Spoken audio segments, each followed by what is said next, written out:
साथियों 8 400 400 400 जी हाँ, याद कर लीजिए व्हाट्सअप नंबर, क्योंकि अब चाहे आपका मैथ का सवाल हो, फिजिक्स, केमिस्ट्री, बायोलॉजी का हो, आपके हर डाउट्स, हर क्वेश्चन का मिलेगा तुरंत वीडियो सॉल्यूशन, वो भी सीधा आपके व्हाट्सअप पर। बस अपने फोन में डाउटनेट का 8 400 400 400 व्हाट्सअप नंबर सेव कर लीजिए, चैट ओपन कर लीजिए, फिर जो भी आपका डाउट्स है उस सवाल की बस फोटो खींचनी है, उसे क्रॉप करना है, 5 सेकंड में आपका वीडियो सॉल्यूशन आपको मिल जाएगा। क्लास 6 से 12 IIT, JEE, NEET, CBSE board, सभी स्टेट बोर्ड के बच्चों के लिए, तो देर किस बात की, अभी जाइए 8 400 400 पर अपना सवाल व्हाट्सअप कीजिए और अपने सभी डाउट्स को आउट कीजिए, लिंक डिस्क्रिप्शन में दिया गया है।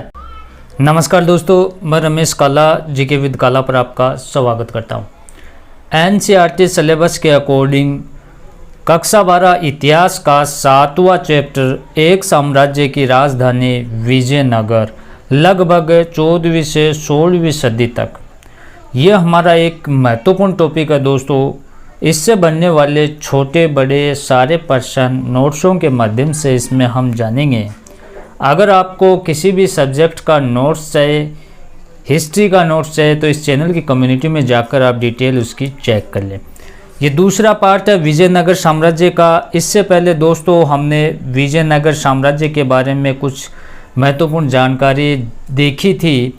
विजयनगर साम्राज्य कहाँ था, इसका जो संस्थापक था वो कौन था, 2 भाई थे, हरिहर और बुक्का, ये चीज़ हमने देखी थी। 1336 में इस साम्राज्य की स्थापना की जाती है। फिर संगम वंश, सुलभ वंश, तुलभ वंश, इनके बारे में हमने जाना था, अगर आपने पहला पार्ट देखा होगा। कृष्णदेव राय और इसके विट्ठल मंदिर, कृष्णदेव राय की उपलब्धियां, उनके बारे में विरूपाक्ष मंदिर, इनके बारे में हमने जाना था। राय और नायक क्या होता है, और जो पेश था वो कृष्णदेव राय का वर्णन किस प्रकार से करता है। पहले पार्ट में इससे संबंधित कई चीज़ हमने जानी थी।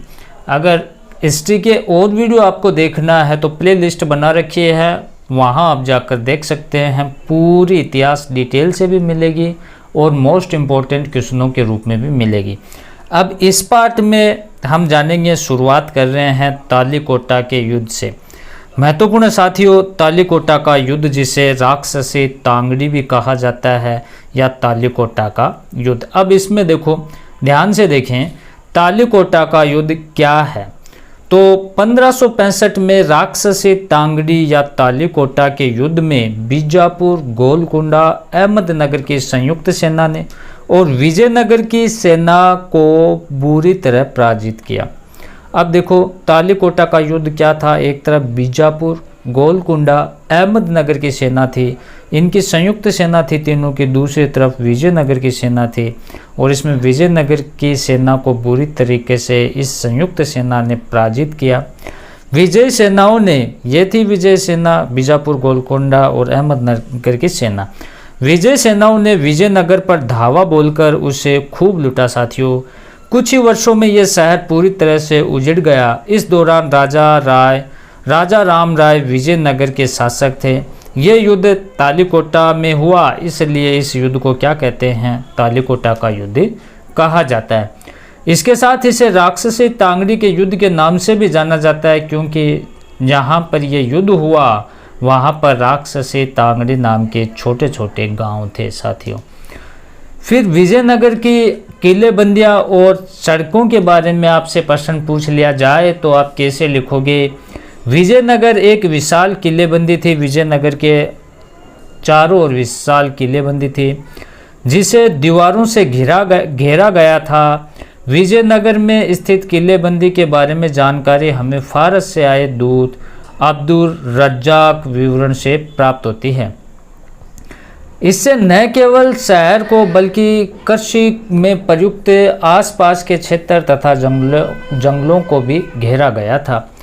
सबसे बाहरी दीवार शहर के चारों ओर बनी पहाड़ियों को आपस में जोड़ती थी। गारे या जोड़ने के लिए देखो, सबसे बाहरी दीवार शहर के चारों ओर बनी पहाड़ियों को आपस में जोड़ती थी। गारे मतलब जो मिट्टी का होता था, जोड़ने के लिए किसी भी वस्तु का निर्माण में कहीं भी प्रयोग नहीं किया गया था। तो ये जो दीवार जोड़ी जाती थी, इसमें गारे का, मिट्टी का या मटेरियल जो इसको जोड़ने के लिए काम में लिया जाता था वो नहीं लिया गया। किलेबंदी के कारण बाहरी आक्रमण से भी सुरक्षा थी, फसलों की भी सुरक्षा थी और घुसपैठियों से भी सुरक्षा थी। समझाने वाली कोई विशेष बात नहीं है। कि किलेबंदी जब हम करते हैं तो बाहरी आक्रमण से बचते हैं, फसलों की भी सुरक्षा होती है और ये जो बाहर के घुसपैठिए हैं वो भी आसानी से घुस नहीं पाते, तो इनसे रक्षा होती है। फिर विजयनगर में सुरक्षित प्रवेश द्वार, ध्यान से देखें, दुर्ग में प्रवेश के लिए जो किले बनाए गए थे विजयनगर में, तो दुर्ग में प्रवेश के लिए अच्छी तरह सुरक्षित प्रवेश द्वार थे जो शहर को मुख्य सड़कों से जोड़ते थे। प्रवेश द्वार विशिष्ट स्थापत्य के नमूने थे। प्रवेश द्वार पर बनी मेहराब और साथ ही द्वार के ऊपर बनी गुंबद तुर्की सुल्तानों द्वारा परिवर्तित स्थापत्य के प्रमुख तत्व इसमें माने जाते हैं। कला इतिहासकार इस शैली को इंडो इस्लामिक या हिंदू इस्लामी शैली भी कहते हैं, क्योंकि यहाँ हिंदू और मुस्लिम एकता का ये प्रतीक थी, इनसे संबंधित ये शैली थी। सड़कें कैसी थी साथियों, कि सड़कें सामान्यतः पहाड़ी भूभाग से बचकर घाटियों से होकर ही इधर उधर घूमती थी। सबसे महत्वपूर्ण सड़कों में से कई मंदिर के प्रवेश द्वारों से आगे बढ़ी हुई थी। इनके दोनों ओर बाजार थे। फिर शहरी के अंदर की हम बात करें तो कैसे थे उस समय शहरी के अंदर, पुरातत्वविदों ने कुछ स्थानों में परिष्कृत चीनी मिट्टी वहां पाई गई। उनका सुझाव था कि संभव है कि इन स्थानों से धनी व्यापारी रहते होंगे। ये मुस्लिम रियायती मोहल्ला भी था। नेक्स्ट है, यहाँ स्थित मकबरों तथा मस्जिदों के विशिष्ट कार्य हैं, फिर भी उनकी स्थापत्य हम्पी में मिले मंदिरों के मंडपों के स्थापत्य से मिलता जुलता है। विजयनगर और हम्पी की खोज, ये महत्वपूर्ण साथियों, इसको आपको ध्यान से देखना है, स्टार लगा लेना है, इसके महत्वपूर्ण है। विजयनगर हम्पी की खोज, तो ध्यान से आप देखें। हाँ, तो 1800 में कर्नल कोलिन मैकेंजी नामक एक अभियंता तथा पुराविद ने हम्पी के भग्नावशेष, जिसे खंडर कहा जाता है, खोज की। तो यहाँ छोटा सा आपसे प्रश्न है, हम्पी की खोज किसने की? 1800 ईस्वी में की कोलिन मैकेंजी ने की। ठीक है, Colin Mackenzie East India Company में ये कार्यरत थे। कर्नल कोलिन मैकेंजी एक इतिहासकार एवं मानचित्रकार भी ये थे। विजयनगर के बारे में और अधिक जानने के लिए उन्होंने विरूपाक्ष मंदिर और पंपा देवी के पूजा स्थलों के पुरोहितों से बातचीत की। उनकी स्मृतियों मतलब यादों के आधार पर जानकारी भी इकट्ठा की। इन सब जानकारियों के आधार पर मैकेंजी ने क्षेत्र का पहला सर्वेक्षण मानचित्र बनाया। 1826 में अभिलेखकर्ताओं ने इस क्षेत्र के कई मंदिरों से अनेकों अभिलेख इकट्ठे किए थे। अब विजयनगर के इतिहास को समझने के लिए इन सभी जानकारियों के अलावा इतिहासकर्ताओं के विदेशी यात्राओं, वृत्तांतों, तमिल, कन्नड़, संस्कृत में लिखे गए साहित्य का सहारा भी लिया गया। ध्यान से इसको आप देखें। इस तरह से विजयनगर के बारे में जानकारियाँ इकट्ठी की गई। 1815 में कर्नल कोलिन मैकेंजी को भारत का पहला सर्वेयर जनरल बनाया गया, सर्वे करने वाला, और 1821 में उनकी मृत्यु तक वह इस पद पर बने रहे। हमने संगवंश, तुलवंश, सुलवंश के बारे में पहले पार्ट में देखा था, जो विजयनगर साम्राज्य का चौथा वंश था। अराविंदु वंश, इसको आप देखें, तिरुमल द्वारा तुल्लव वंश के आखिरी शासक को हराकर अराविंदु वंश की स्थापना की गई। अराविंदु वंश के अंतिम शासक श्रीरंग तृतीय थे। ठीक है, मानवी डिब्बा, ये साथियों महत्वपूर्ण है। राजा का भवन नामक संरचना अंत क्षेत्र में सबसे विशाल है। इसके दो प्रभावशाली मंच है, एक जिसे महानवमी डिब्बा कहा जाता है, एक मंडप भी था। महानवमी डिब्बा एक विशालकाय मंच है।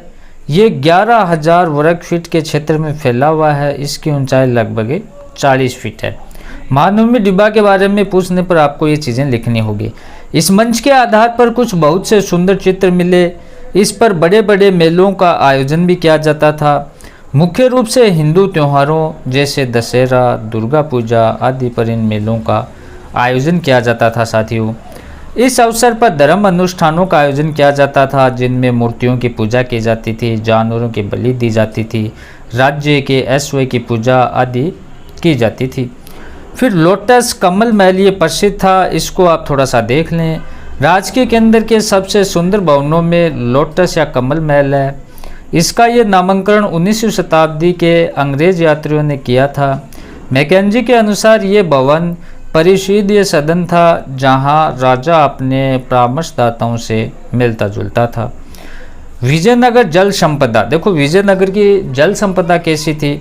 तो विजयनगर की भौगोलिक स्थिति के विषय में सबसे चौंकाने वाला तथ्य तुंगभद्रा नदी द्वारा निर्मित एक प्राकृतिक कुंड है। ये पहाड़ियों से परिपूर्ण है। यहाँ लगभग सभी धाराओं के साथ साथ बांध बनाकर अलग अलग आकारों के हौज बनाए गए थे। इनमें सबसे महत्वपूर्ण हौजों में एक का निर्माण 15वीं शताब्दी के आरंभिक वर्षों में हुआ, जिसे आज कमलपुरम जलाशय कहा जाता है। सबसे महत्वपूर्ण जल संबंधी संरचनाओं में एक हिरिया नहर को आज भी देखा जा सकता है। फिर है सभा मंडप। ये एक ऊंचा मंडप है जो चारों ओर से दोहरी दीवारों से घिरा हुआ है और इसके बीच में एक गली है। इसके बीच में कई स्तंभ हैं और इन स्तंभों पर इस मंच की दूसरी मंजिल टिकी हुई है। इसमें सभी स्तंभ बहुत आसपास हैं, इसलिए इनके बीच में काफ़ी कम खुला हुआ स्थान बचता है। तो विजयनगर साम्राज्य को हमने 2 पार्टों में जान लिया, अच्छे से इसको पढ़ा। नोट्स है तो मैंने कह दिया कम्युनिटी में आप देख सकते हैं। प्ले लिस्ट में पूरी इतिहास मिलेगी। वीडियो को लाइक शेयर जरूर करें। धन्यवाद साथियों।